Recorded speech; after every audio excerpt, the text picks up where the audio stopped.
Yo guys, welcome to RenderRam. My name is Vieku, and today you hate modeling. And you probably think that modeling is frustrating, boring, and stupid. And now here's the thing. The majority of the 3D artists that I know hate modeling. But now, the majority of those who hate it are hating it because they are not really that skilled modelers. So here's my plan.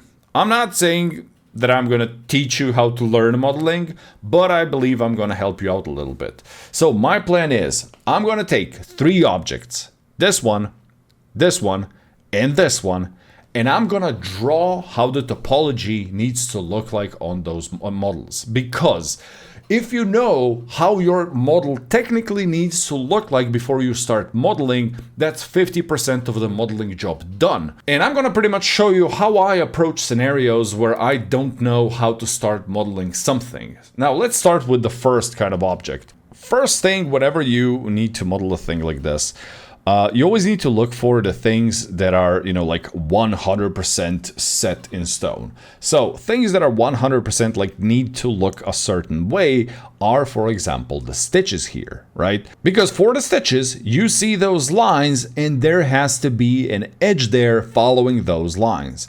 Now, I'm gonna mark those kind of important edges with the blue color. So let's draw these first.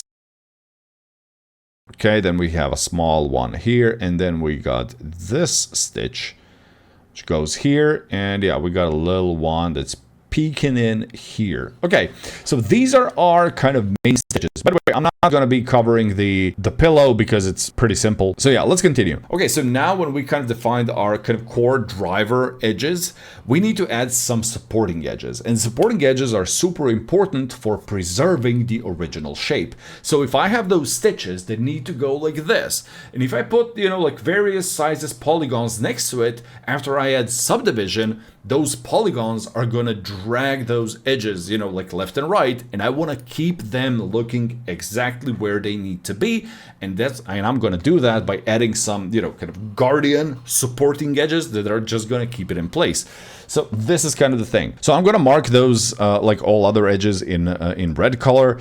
So you always wanna keep those supporting edges to be, like this much spaced out. So let's say like this. They are following the main shape like this, this, and this. Now on the other side so that's one side of the stitch. Now I have to do the same thing on the other side, and you want to always keep the distance between them the same.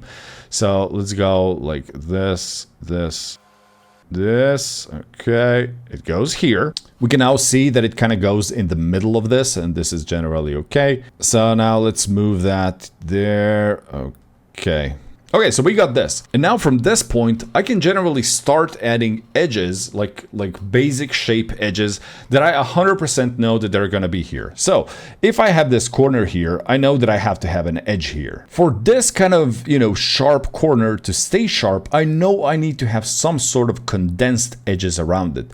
So I'm just gonna add probably an edge here and then probably an edge here. Now, before I move these down, like connect them, I just wanna set some other boundaries here. Let's now do the same thing for this corner. So for this corner, I know, like when you look at how the whole thing kind of flows, it just has a smooth light angle, light angle, light angle, and then it, strongly starts to go down. So that means that on this strongly starts to go down part, you need to add kind of more condensed or more solid edges. So I'm just gonna add one edge here, then goes here, and then like these are the edges that are kind of holding the main definition of the whole thing. So I'm just going to add those. Now, from this point, I imagine that my entire kind of back shape, it literally just needs to be kind of made from, elements that look like this, and they're just, curving around and then go like this, etc. Okay, now from this point, I see that, these polygon, like this polygon and this polygon, I just want to kind of keep like similarly the same like size of these polygons there. So I'm just going to add like a polygon here, a polygon there, like this. And then I know that my general kind of shape of this whole back part, it needs to have like, those vertical lines and then just horizontal lines. So I'm just going to start moving them down. So let's say I'm going to move this one to here, this one to there, and then this one here. Now I can just, easily create this and just start following, the main kind of shape of the whole entire thing. Like this, and I can just now continue, like easily continue doing the same thing. From what you see now, we kind of see that this size of the polygon is kind of our main driver of like how big the polygons are going to be on the entire object. Just keep in mind, you always want to kind of avoid having super small polygon next to a big polygon. So for example, if you have a polygon like this, and then next to it, you have a polygon that's this big, this little polygon is probably, after you subdivide it, it's going to create a pinch. And, of course, depending on the scenario that you have, but that's not really a desirable thing. So with all that being said, let's continue. We got this one here. We can pull it there like this. And now get this. This one I'm going to put here, and this one I'm going to put there, because this whole surface is like super smooth and super large, and I don't want to have a scenario where I take these two edges and I, for example, pinch them like this here, because then I have these very small polygons and they can potentially cause issues. So I'm going to do it like that. Now this one I can probably connect to here. This one definitely needs to go down, and this one can go down from here. Okay, now next, I know that here on this surface, I would like to have 2 rows of edges. I mean, just having one there is a little bit ridiculous. But okay, let's start, adding those. So we're talking. One thing just to add, you always, like, whatever you're doing, it's probably going to be, this one can have like a symmetry. Like let you symmetry this from, like, you're probably just going to model left and just symmetry to the right. But because of that, you always have to have kind of that middle edge. So, and the middle edge is probably going to look something like this. And, it's going to go there, and it's going to end up probably here, right? So we're going to add one edge here, then, one here, one there, and whatever is on the other side. And now here's the thing. I need to add supporting edges here. Again, just drawing what I know needs to go there. So I'm adding those here. Now, since I have kind of these edges here and these edges here, they're kind of, curving around. So, and if I kind of look here, I'm just going to try and mimic those edges here. So they should be probably like here and there. And then this edge is, I'm guessing, here somewhere. I mean, technically it should be here. This is the point, but screw it. And now get this. So this edge will probably need to go here, and it's just gonna follow, the main shape that goes around. This edge will also, do the same thing. It's gonna follow around. And now you just start, drawing all the others on how they need to go. And this is your kind of main momentum. Of course, you have to have those supporting ones here for this little thing. And this is generally the direction that you want to go in. So you know that you're going to have, all these stitches that go there. You can just nicely kind of visualize how that modeling shape is going to look like in the end. Just remember, you always want to kind of keep as low polys as possible, right? So try to utilize all, like, if you're going to subdivide things, try to kind of foresee if you can kind of determine how much something will bend after the turbo smoothing or after, various subdivisions. And based on the strength of that, that's how you're going to define how big your polygons need to be. Okay, let's move to the next object. Oh, and speaking of modeling, I literally just now started a new series on my Patreon, which involves modeling of this sofa. And in the first video, this is where I got to. I also made this nice close-up shot of this cord texture. So yeah, head over to Patreon. First video of the first part of the modeling is already up. There's going to be a few more videos coming up this week too. So yeah, see you there. Which is this one. So for this object, again, let's start with the main things that I know 100% need to be there.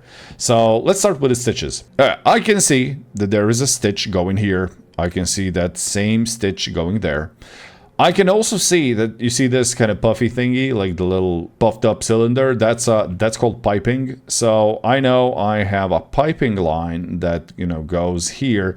You can also treat that as a stitch, but this is kind of, the thing that's going to be a very big part of my object. and gets connected here. Okay, next, we got a couple of more big drivers. We have this corner piece, which is going here. You can also see it going there. And of course, we got those vertical lines. I'm just gonna pause the video here until I draw all of them.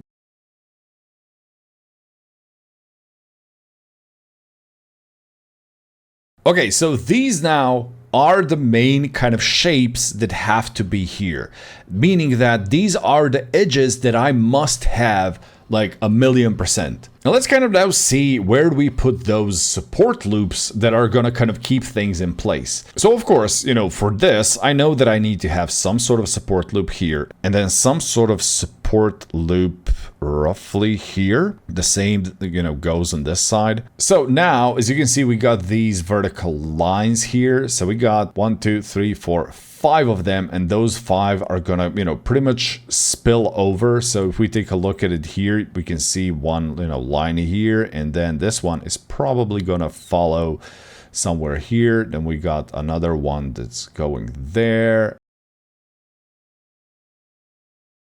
And then the last one is probably gonna be visible here on the very edge.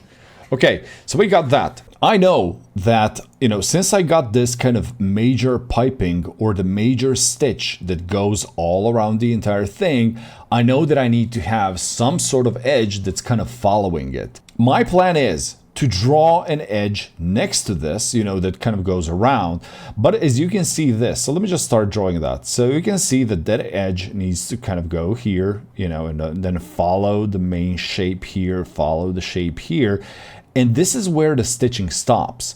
But now here's the thing. I got this area here. So what I'm gonna do, I'm just gonna continue with it like here, so that it goes there, and it's just gonna connect with the same one on the other side. The blue line here, so the blue stitch, this one can now be converted into, you know, just an edge that just kind of follows the same structure. Again, on the other side, you know, we're also gonna have the same one going on the other direction as well. I need to try and learn how to keep this kind of tidy so that you don't get confused. Okay, so now we got this part, and now I need to just continue like on this side, and this is like what happens on the inside with this. Okay, something like this, and this one just goes here somewhere. Now that I have that, you know, let's see how the whole thing looks like. We got a flattish area here, then it starts to curve, then flat area, and then starts to curve, flat, and starts to curve. Let's kind of deal with those curvatures. We all know that curvatures need to have some sort of structure. So I'm gonna add an edge here, an edge here, and then one edge here, right? Those edges translated here are probably these ones, right? And now from this point, I can just start kind of translating them. Oh, by the way, this edge didn't need to be here because I got the blue one here. So yeah, this red one and the blue one here are probably the same thing. Okay, so let's kind of get this one and let it just follow the shape, follow the shape. This is where it ends. And then of course, now we can add, let's say, I think I'm gonna like, I need to add some edges here that are gonna, of course, nicely fill this area, but it also needs to fill this large area. So let me just see how many edges do I need to put here based off the most problematic part, and that is this large part here. Keep in mind, this back area, it has a very slight curvature, so it doesn't need a lot of edges. Also, one thing that's super important, get this. I have a polygon distance from the back that's this big. Then from this, it's, you know, this big. And now here, I can actually have a longer distance. So this is how polygons kind of naturally react the best. Like if you have a small polygon and next to it, you want to put a bigger polygon, you don't just go and smash a large polygon next to it because it's going to create a pinch. So you always want to kind of gradually go. So from this, you know, then to this, and then to a gigantic, you know, polygon next to it or whatever. So with that being said, like I said, I have this distance, then I have this distance, so I can now go with larger distance. So let's say that I'm gonna have to have, you know, a polygon that goes like this, and then I can have, you know, a bigger one here, and then probably, you know, a bigger one there. So those are my guides. So I'm having 3 polygons here. So let me just see what I can do now. So they're going to be connected here. So I need to kind of divide this into 3 lines there. So let's go, you know, 1 in the middle, 1 here, and then 1 there. Okay. And now let's start kind of drawing. Okay, so we got this kind of element now, and that so far looks good. Let me just make these filler connections. Okay, now another thing is this part is lacking polygons. So I need to have at least, so like how would I do it? I have this polygon that's this big. So I would need to have another one that's similar size, and this is where my edge needs to go. And the same with this one, right? It's going to go here, and then based off this distance, so from this to this, like this distance, I want to add another polygon here, and this is pretty much going to keep my structure. This generally looks dense enough. This one is just practically straight, so I don't need to invest any more polys into this. Now if you look here on the side, I mean, this is pretty self-explanatory.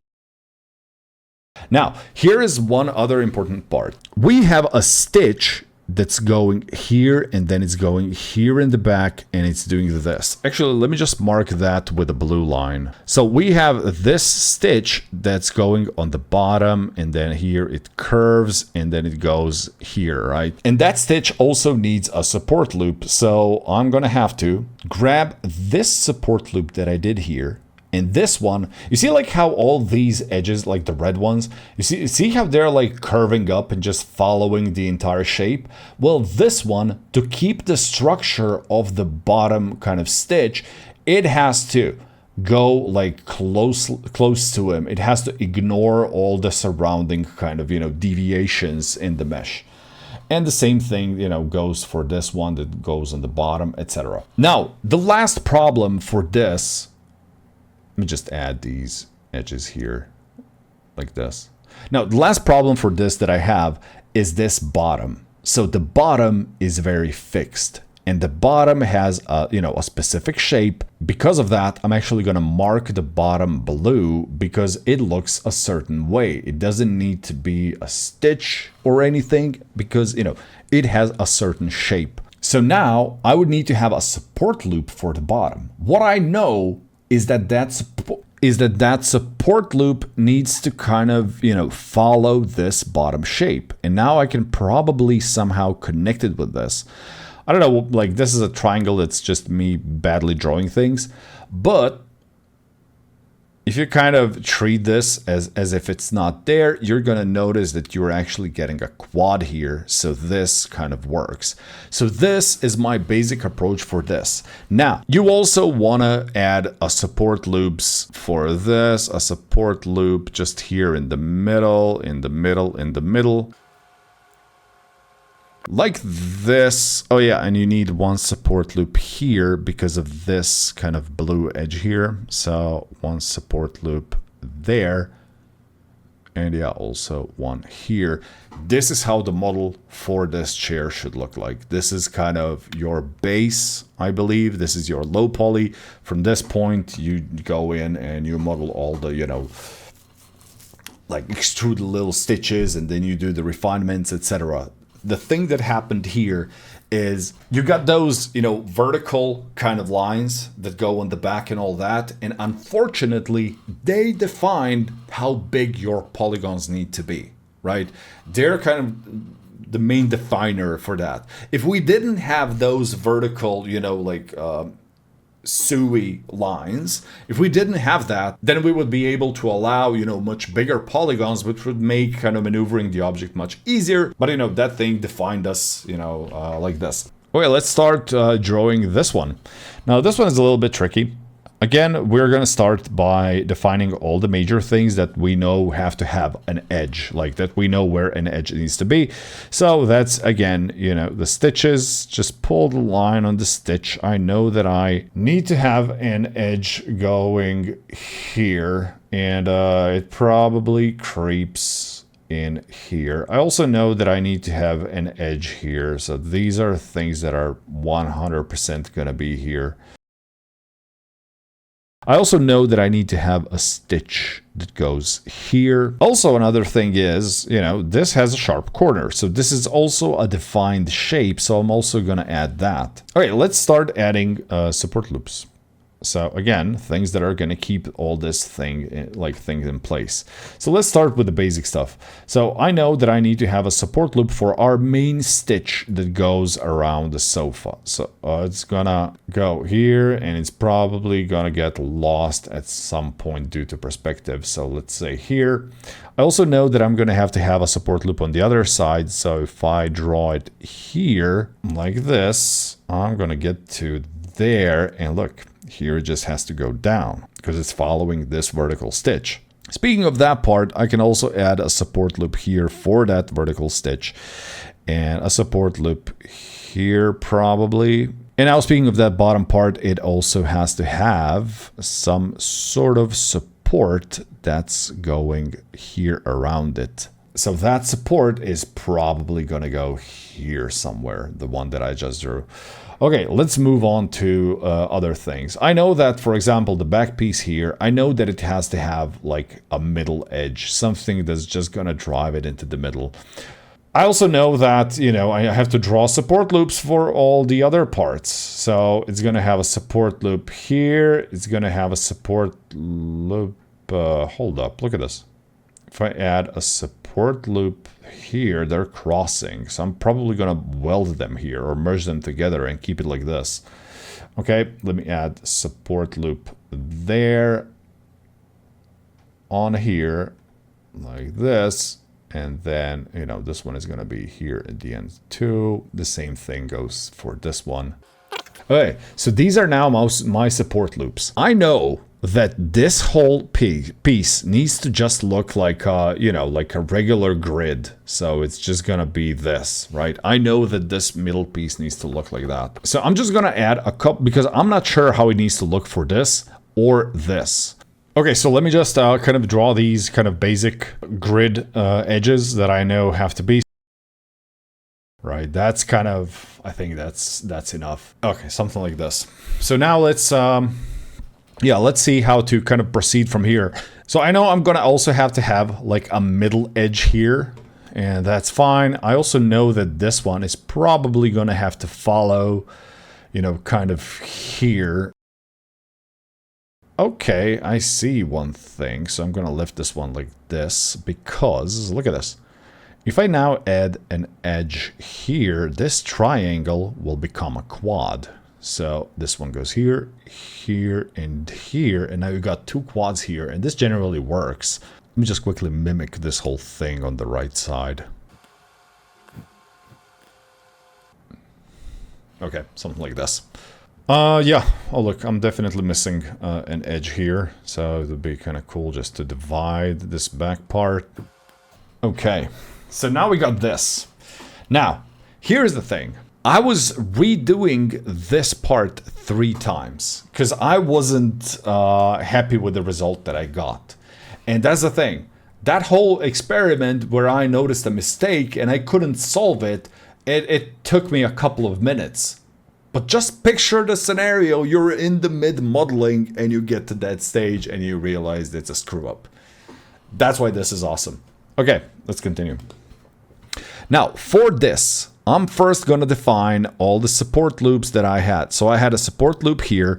If we just kind of picture that we have, you know, a main driver thing or like this stitch here. If we just picture that that stitch kind of goes here, right? And if we also predict that this one in the back goes, I don't know, let's say here. That means that this support loop actually needs to go roughly, you know, somewhere, let's say here. Now, how do I kind of approach this? I'm first gonna draw this bottom support loop that we already have. You know, it's gonna go here. So it's gonna go there, it's gonna go around, right? You know, I need to have some sort of kind of rounding edges here, something that's just, you know, like this, something that's just gonna define my shape. So let's say 1, 2, 3, and 4. And now, let me just drag this one in the back just so that it's not confusing. So we're going to add this one, and let's see. So this one can probably be connected with this. This one will probably be connected with this one. This one here. This will go probably here and here. This one can go probably up to there. This one is gonna go here. Or, no, you know what? I'm just gonna do it like this. This one is gonna go here and then down, so that I leave like a lot of space. So I can generally do this and then this, this, and this. So yeah, we got this part. And now if I do this, connect it down, I can then do this and do this. And just to make things a bit more pretty, I'm just gonna do it like a bit more shallow. Like this one and this one here. And I mean, yeah, in theory it works. Could this part be done a bit better? Probably. Oh yeah, and speaking of the back, you know, like where all these things go in the back, they're probably just gonna go here and, you know, probably end up here. You know what I mean? But yeah, this is how I would approach it. You know, cool thing is, I saw, like, as I said, I did this one 3 times, and like that last part was bugging me. And literally spending a couple of minutes like that, you can kind of predict all the issues that you might come up to, you know, when it comes to modeling. So yeah, give this thing a go. By the way, if this is interesting to you guys on how I would, you know, approach certain modeling objects, please say if you want to see more videos like this. I think it might be fun. But yeah, you be the judge. And yeah, this is it. I hope you enjoyed this little topology session. And as usual, see you in the next video. Bye.